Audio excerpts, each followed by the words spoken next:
Are you preparing for UGC NET Labor Welfare Code 55 or any other PSU HR exam? Join the best course on Tutelage Academy app now. Yeah, once again, welcome back to Tutelage Academy. Today I will be solving previous year question paper of September 2024. This was the re-examination of UGC NET conducted in June 2024 for the code 55, which is labor welfare. Okay, and this is the second session. In the first session, I have already solved question number 51 to 80, and I'll be starting from question number 81 today. The Committee of Experts on Welfare Facilities for Industrial Workers, constituted by ILO in 1963, has divided the welfare services in two groups, intramural and extramural. What service is not included in extramural services? देखिए, इस question को देखिए. ये जो question है ना, ये कई बार पूछा गया है यूजीसी नेट एग्जामिनेशन में, लेकिन थोड़े अलग तरीके से. कभी पूछा गया कि कमिटी ऑफ एक्सपर्ट जो है वो किस ईयर फॉर्म हुआ, या फिर इंट्राम्यूरल और एक्स्ट्राम्यूरल जो सर्विसेज में ग्रुपिंग है वो किस कमिटी ने किया था, है ना. तो इस तरीके से इस कॉन्सेप्ट से क्वेश्चन पूछे गए हैं और इस बार भी पूछा गया है. तो यहाँ पे आपको बताना है कि कौन सा एक्स्ट्राम्यूरल नहीं है, मतलब कि कौन सा इंट्राम्यूरल है ना. तो इंट्राम्यूरल सर्विसेज कौन सी होती है, जो कि मैंने आपको क्लास में बताया है कि जो फैक्ट्री का जो प्रीमाइसेस है उसके अंदर जो हमें सर्विसेज मिलती है ना, वो इंट्राम्यूरल है. Maternity benefit no. Library and reading room can be outside of the factory premises also, जहाँ पे रेसिडेंशियल है, residential facilities and other things, schools, temples and all है फॉर एम्प्लॉइज, तो वहां पे भी हो सकता है ना. लेकिन transport to and fro from the place of work, that is also extramural. लेकिन health service including occupational safety, अब ऑक्यूपेशनल सेफ्टी में आपको in your place of work in the factory अगर आपको सेफ्टी शूज दिए जाते हैं या फिर गॉगल्स प्रोवाइड किए जाते हैं, तो वो हमारा इंट्राम्यूरल में आता है. तो पॉइंट नंबर 2 आंसर हो जाएगा. क्लियर. Next question number 82. बहुत ही आसान क्वेश्चन है. Which among the following are theories of labour welfare. Efficiency theory is theory, functional theory भी है, पॉलिसिंग थ्योरी जिसमें कि ये माना जाता है कि जो एम्प्लॉयर होते हैं वो नेचुरली एक्सप्लॉइट करना चाहते हैं वर्कर्स को, and so any law and regulation is necessary so that कि एम्प्लॉयर को उनको फॉलो करना पड़े और वर्कर्स प्रोटेक्ट हो. प्लेकेटिंग थ्योरी क्या होती है? प्लेकेटिंग थ्योरी में लेबर वेलफेयर इसलिए किया जाना चाहिए ताकि जो वर्कर्स है वो अपीज हो सके, because workers are getting more and more aware of their rights every day, है ना. सो in order to fulfill the intellectual needs of workers, है ना, labor welfare should be done. So these 4 are labor welfare theories but not responsibility. तो point number are the theories of labor welfare, correct? So our answer will be responsibility तो नहीं है ना. Point number C नहीं है. BDE हमारे option में, तो BDE हो जाएगा. फंक्शनल थ्योरी को ही हम एफिशिएंसी थ्योरी ही कहते हैं, इसलिए पॉइंट नंबर ए में भी नहीं है. Next question number 83. Which of the following factors had played their legitimate part in building up of Madras labour union. ठीक है, मद्रास लेबर यूनियन 1918 में बना था, BP वाडिया ने बनवाया था. अब मान लीजिए कि इस क्वेश्चन में आपको कुछ अगर डाउट हो, नहीं समझ आ रहा है, फिर भी आप ऑप्शंस को पढ़कर आप क्वेश्चंस को इजीली आइडेंटिफाई कर सकते हैं, है ना. So let's do that. The status of labourers as labourer in relation to employer affecting the economic and industrial life of the country. तो अगर आप समझेंगे, मद्रास लेबर यूनियन 1918 में आया था, that was second phase of trade union, और उसमें क्या हुआ था, मिलिटेंट ट्रेड यूनियन का ग्रोथ बहुत ज्यादा हुआ. First phase of trade union में लोगों ने एटलीस्ट थोड़ा यूनाइट होना सीखा था, है ना, एनएम लोखंडे की मदद से. लेकिन जब सेकेंड फेज आया तो they were more aware of their rights and they started doing some militant activities also, है ना. सो तो यहाँ पे ये पॉइंट नंबर ए बिल्कुल ठीक लग रहा है ना. पॉइंट नंबर 2 देखिए. The status of labourer as citizen affected by the political movement and their result, that is also correct. कोई भी 3 ऑप्शन आपको चूज करना है ना. That can also be correct कि पॉलिटिकल मूवमेंट्स जो हो रहे थे, वर्ल्ड वॉर एंड ऑल, तो उनसे भी लेबर जो है वो अवेयर हो रहे थे. The status of labour in international world of labour due to Russian revolution, correct. ILO भी आया था, तो that was also relevant. In fact 1919 में, रशियन रेवोल्यूशन हमारा 1917 में आया था, तो ये सब रेलेवेंट है। लेकिन हमने जब भी पढ़ा है फेज 1 और फेज 2 ऑफ ट्रेड यूनियन के बारे में, तो वहां पे हमने कभी भी क्रोनिक कैपिटलिज्म डिस्कस नहीं किया है ना। हमने ये डिस्कस किया है कि वर्कर्स अपने उनको लग रहा था कि उन्हें अपने आप को इकोनॉमिकली और सोशली अपलिफ्ट करना है। They want a good condition of industry for them, है ना। लेकिन ये कैपिटलिज्म की बात हमने नहीं यहाँ पे कभी पढ़ी समझी जानी, तो पॉइंट नंबर डी हमारा आंसर नहीं होगा। Point number A B C होगा। ओके, क्वेश्चन नंबर 84 देखिए, arrange the steps in the process of controlling in proper order from earlier to later. Unit 1 का क्वेश्चन है, आसान क्वेश्चन है, बट आराम से आपको करना है कि कोई सिली मिस्टेक ना हो पाए। तो सबसे पहले हम क्या करेंगे, अगर हमें सबसे पहले हम डिटरमाइन करेंगे कि कौन कौन से एरियाज हैं जिसे हमें कंट्रोल करना है ना। उसके बाद जिस भी एरिया में कंट्रोलिंग करनी है तो कितना कंट्रोल करना है, we need to set standard. Target 80% complete होना चाहिए या overall 90% target at least should be fulfilled. तो we will be determining the standards, है ना। And then what we will do, and then after determining the standards, we measure the performance of employee. The target, if we have set the standard 90% of target should be fulfilled for promotion, so we will measure ki how many of employees have fulfilled at least 90% of target, है ना। so we will measure the performance, and then we will after measuring 86 or 87 or whatever there will be, we will compare, है ना। and then if there is any big deviation, किसी का 50% ही target complete हुआ है या फिर 30% ही complete हुआ है, तो we will take the steps that what should be done next, उसे ट्रेनिंग प्रोवाइड करना है या फिर फर्दर कुछ और, है ना। तो as per this our answer will be B A D C E. Okay, next question number 85.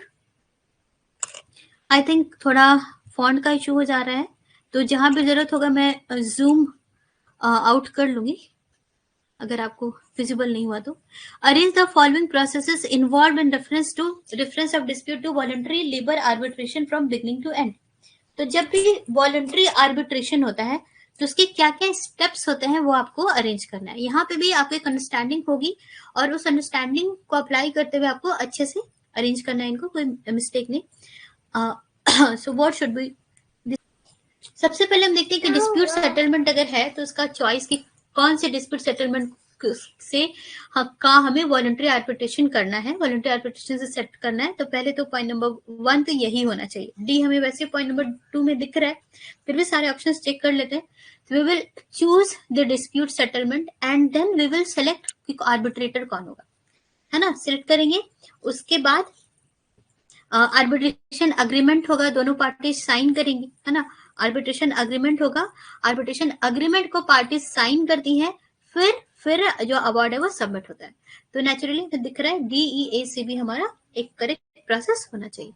Next question number 86, arrange the following steps of performance appraisal process from beginning to end. देखिए इस तरह के question ना काफी ज्यादा आते हैं arranging के, है ना, बहुत ज्यादा आ रहे हैं आजकल। तो उसमें आपका कॉन्सेप्ट स्ट्रॉन्ग है ना, ये चेक हो जाता है। तो परफॉर्मेंस अप्रेजल के प्रोसेस आपको अरेंज करना है, बहुत मुश्किल नहीं है। Let's do it. Point number 1, communicate performance expectation to employ, establish performance standard, compare actual performance with standard, measure actual performance, discuss the appraisal. कभी कभी अगर आपको दिक्कत हो ना तो आप ऐसा कीजिए कि किसके बाद कौन सा ही होगा, है ना। पहले एस्टैब्लिश करेंगे फिर कंपेयर करेंगे, तो बी के बाद ही सी आने चाहिए, तो ये तो डेफिनेटली नहीं होगा, है ना। तो इस तरीके से आप एलिमिनेट करके भी देख सकते हैं।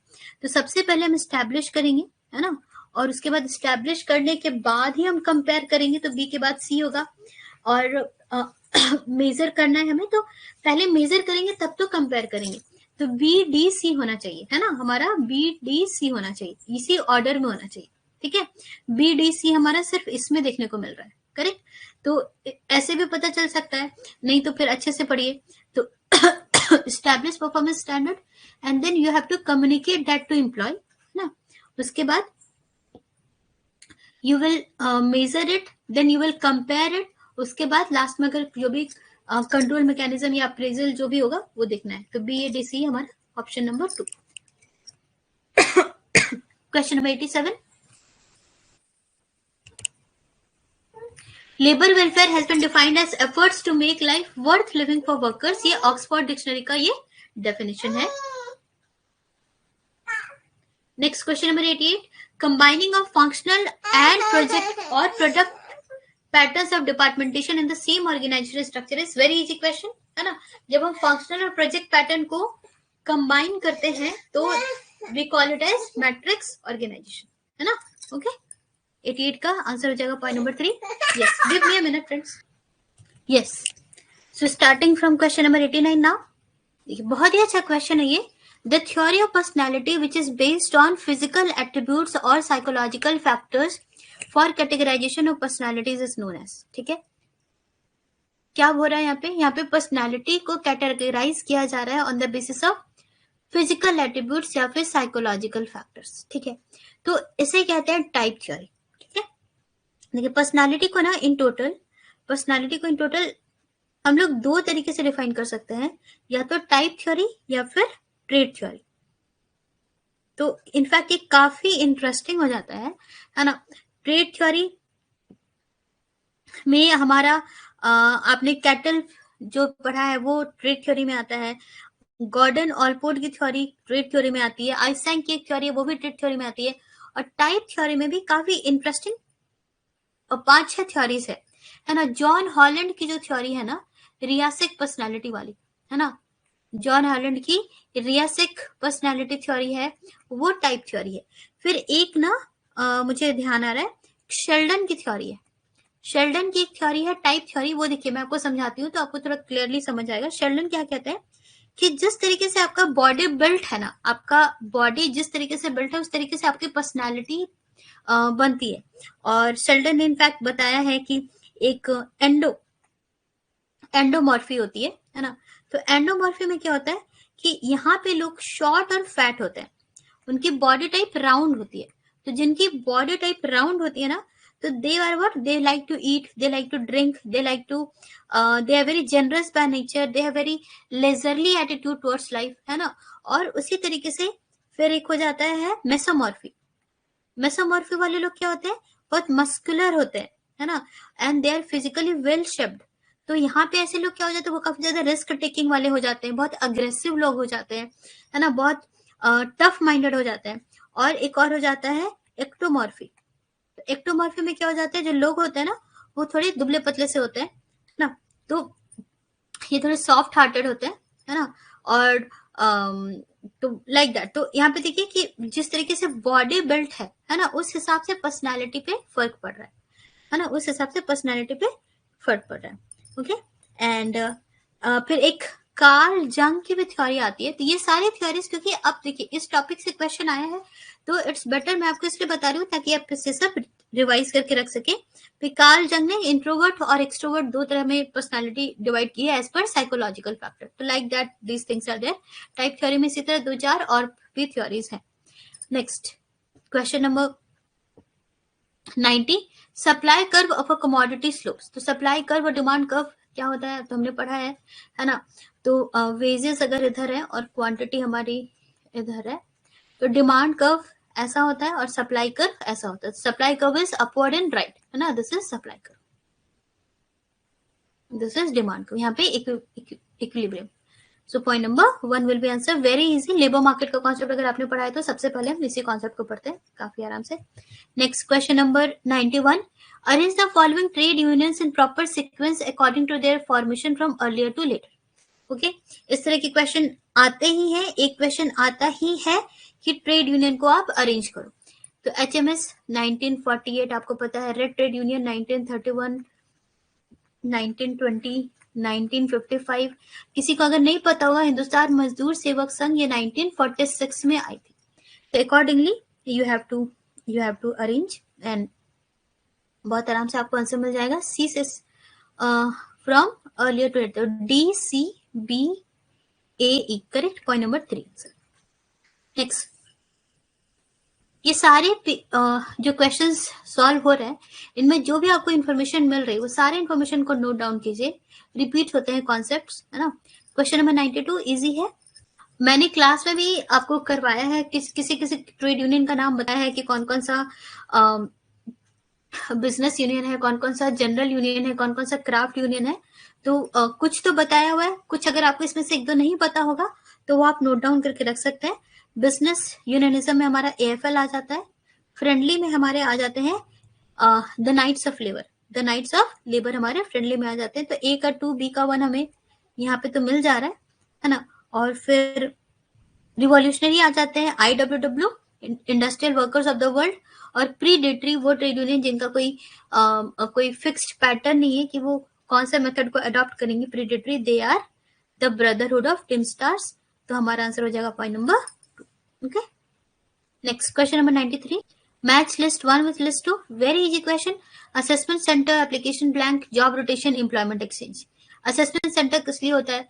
मॉडर्न मेथड ऑफ परफॉर्मेंस में अप्रेजल हमारा असेसमेंट सेंटर है। मॉडर्न मेथड में 360 डिग्री अप्रेजल, MBO ये भी आते हैं, है ना। एप्लीकेशन ब्लैंक हम कहाँ यूज करते हैं, है ना। A का 2 वैसे भी हमें दिख रहा है एक ही ऑप्शन में।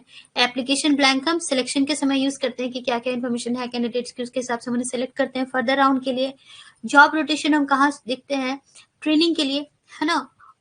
On the job method of training job rotation है। Employment exchange, recruitment. Point number 1 easy. Next question number 94, which among the following are traditional techniques of controlling. ये बहुत अच्छा क्वेश्चन है, थोड़ा सोचना होगा। Traditional techniques of controlling, controlling के traditional techniques भी है, मॉडर्न टेक्निक्स भी होंगे। मॉडर्न टेक्निक्स में हम कुछ एडवांस मेथड को यूज करेंगे, ट्रेडिशनल में वही रिवॉर्ड, पनिशमेंट, इस टाइप की चीजें होंगी, है ना। तो ट्रेडिशनल में हमको टेक्निक्स, साइंटिफिक टेक्निक्स या कैलकुलेशन वाली चीजें नहीं यूज करेंगे, कम यूज करेंगे, है ना। वो सारी चीजें यहाँ ऐसे आप सोच सकते हैं। तो 94 का आंसर क्या होगा? Management audit. मैनेजमेंट ऑडिट किस में आएगा, ट्रेडिशनल में या फिर मॉडर्न में? मैनेजमेंट ऑडिट जो है ना वो हमारा मॉडर्न में आ जाएगा। पर्सनल ऑब्जर्वेशन डेफिनेटली ट्रेडिशनल में आएगा, है ना। पर्सनल ऑब्जर्वेशन डेफिनेटली हमारा ट्रेडिशनल में आएगा। तो हमारा आंसर में आई थिंक बी नहीं होगा, ACE हमारा आंसर है। पर्सनल ऑब्जर्वेशन, बजटिंग, है ना। बजटिंग ट्रेडिशनली टेक्निक्स में भी हम बजटिंग करते हैं, ब्रेक इवन एनालिसिस करते हैं, है ना, कि जहाँ पे अगर लॉस हो रहा है तो कितना इनकम होगा कि loss will be equal to profit, जहाँ पे लॉस प्रॉफिट हमारे इक्वल हो रहा है। तो ACE डेफिनेटली आंसर होगा। मैनेजमेंट ऑडिट और रिस्पॉन्सिबिलिटी अकाउंटिंग हमारा आंसर नहीं होगा। Point number 4। Next question number 95, arrange the following 5 career stages starting from the earliest to latest. Easy question. Career में सबसे पहले आप करियर को क्या करते हो? एक्सप्लोर करते हो, what do you want to be, and then accordingly you establish yourself. उसके बाद फिर मिड करियर आता है, फिर लेट करियर आता है, फिर डिक्लाइन होता है ना। तो AEDCB point number 1।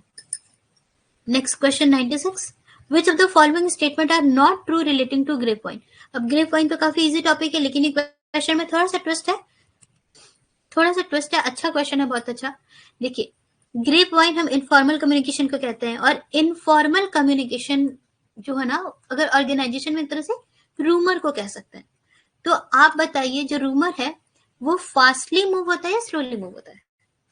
Information usually travels relatively slow through grapevine. तो काफी सारे बच्चे यहाँ गलती करते हैं, रूमर बहुत जल्दी और बहुत ज्यादा फैलता है, ठीक है, बहुत जल्दी। तो दिस इज रॉन्ग, ये नॉट ट्रू बता रहा है। तो नॉट ट्रू में हमारे आंसर में A डेफिनेटली होगा, है ना। A डेफिनेटली होगा, A इज नॉट ट्रू, ठीक है। अभी के साथ D या C आ रहा है, विल गो टू C या D। कौन सा नॉट ट्रू है वो यूज करना है। ग्रेप वाइन स्पॉन्टेनियस होता है, या फिर the number of people who serve as actual links in grapevine are generally large. तो ग्रेप वाइन में जो लोग होते हैं बहुत ज्यादा बड़े होते हैं, बस उनकी संख्या बहुत ज्यादा होती है, या फिर ग्रेप वाइन एक स्पॉन्टेनियस है। यहाँ पे ट्रिक है कि आप किसको चूज करोगे, पॉइंट नंबर D या C। 96 का आंसर हो जाएगा 3A and D only. This is true, ये भी ट्रू है, ये भी ट्रू है, this is not true. Grapevine rumour होता है ना, बहुत स्पॉन्टेनियसली फैलता है ना, बहुत स्पॉन्टेनियस, तुरंत फैल जाता है, ठीक है। तो ग्रेप वाइन, तो रूमर और इनफॉर्मल कम्युनिकेशन स्पॉन्टेनियस होते हैं, तुरंत होते हैं, उनको पुश नहीं करना पड़ता है ना। और दिस इज नॉट ट्रू। जरूरी नहीं है कि बहुत ज्यादा लोग हो जो कि इनफॉर्मल कम्युनिकेशन में, कुछ जरूरी नहीं है। अगर ब्यूरोक्रेटिक एनवायरनमेंट होगा तो वहाँ पे इनफॉर्मल कम्युनिकेशन कम हो सकता है। तो A और D हमारा आंसर हो जाएगा। Next question number 97, which of the following were recommended by study group set up by Union Ministry of Labor in order to investigate and report the working of JMC in 1962.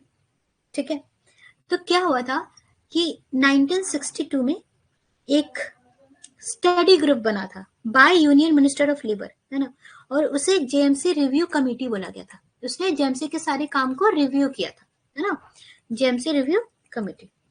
तो उसमें क्या क्या चीजें recommend की गई थी। अब देखिए यहाँ पे आपको क्या करना है कि इतना डीप आपको पता हो या ना हो ऐसा डाउट हो सकता है ना, तो कभी कभी ऑप्शंस को देख के भी समझिए कि क्या टिक किया जा सकता है। तो नॉर्मली किसी भी रिव्यू कमेटी में वर्कर्स के एजुकेशन एंड डेवलपमेंट की बात हो सकती है ना, और एक्चुअली यहाँ पे भी है ना कि क्या एम्प्लॉयमेंट सिचुएशन है और वर्कर्स का स्किल डेवलपमेंट कहाँ कहाँ करवाना है, ये सब डिस्कस हुआ था। स्किल डेवलपमेंट वर्कर के एजुकेशन पे ही बात हुई थी, तो ये बात बिल्कुल सही है। और involvement of middle management personal, इसकी बात भी बिल्कुल हुई थी कि ताकि आइडेंटिफाई कर सके मिडिल मैनेजमेंट के वर्कर्स को कहाँ का नॉलेज की, कहाँ का स्किल डेवलपमेंट की जरूरत है। तो इन्फॉर्मेशन शेयरिंग ऑटोमेटिकली आएगा ही आएगा, तो ABC होगा। लेकिन यहाँ पे देखिए कि 35% आउटसाइडर, ये जो नंबर है ना थोड़ा बड़ा अलग है, इतने ज्यादा आउटसाइडर्स की जरूरत नहीं होती, थोड़े बहुत आउटसाइडर्स होते हैं, 20% 35% ज्यादा है, इसलिए ये नहीं होगा, ABC हमारा आंसर हो जाएगा। ठीक है, तो इस तरीके से आप आंसर कर सकते हैं। अगर पता हो तो अच्छी बात है, नहीं पता हो तो आप इस तरीके से आंसर कर सकते हैं। Next question number 98, arrange the steps and process of planning in order from earlier to later. तो सबसे पहले क्या होता है, पहले हम अपॉर्चुनिटी को देखते हैं कि कौन सी अपॉर्चुनिटी है, अकॉर्डिंगली हम ऑब्जेक्टिव्स को सेट करते हैं, है ना। मैंने क्लास नोट्स में इनफैक्ट सबसे पहले यही बताया है, सेटिंग ऑब्जेक्टिव। अब जब हमने ऑब्जेक्टिव को सेट कर लिया, फिर हम देखते हैं कि हमारे पास क्या क्या अल्टरनेटिव्स हैं, क्या क्या ऑप्शंस हैं जिसके थ्रू हम अपने ऑब्जेक्टिव्स को रीच कर सकते हैं। ठीक है, तो we need to identify what all other alternatives we have. फिर जितने भी अल्टरनेटिव्स होते हैं उसमें जो बेस्ट अल्टरनेटिव है हम उसको चूज करते हैं कि दिस अल्टरनेटिव इज वर्किंग, और फिर इस अल्टरनेटिव को अगर हम चूज करेंगे तो क्या क्या प्रॉब्लम्स आ सकती है, उसके अकॉर्डिंग हम सब प्लान बनाते हैं, जिसे हम डेरिवेटिव प्लान भी कहते हैं, है ना। तो identifying alternative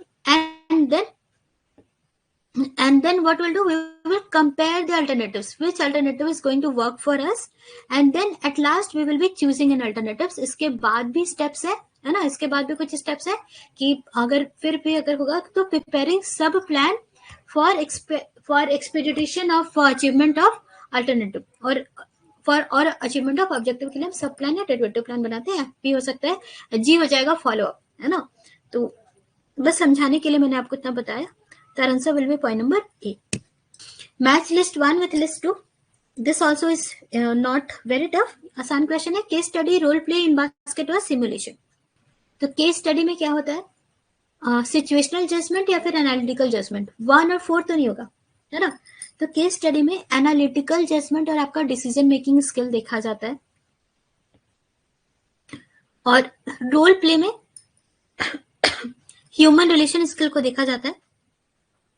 एम्प्लॉयर एम्प्लॉई का रोल प्ले में आप अलग अलग डिपार्टमेंट के अलग अलग पोजीशंस, अगर आप वहां पर अगर आप प्रेजेंट हो रहे हो, देख रहे हो रोल प्ले को, तो ह्यूमन रिलेशन स्किल्स को हम समझते हैं।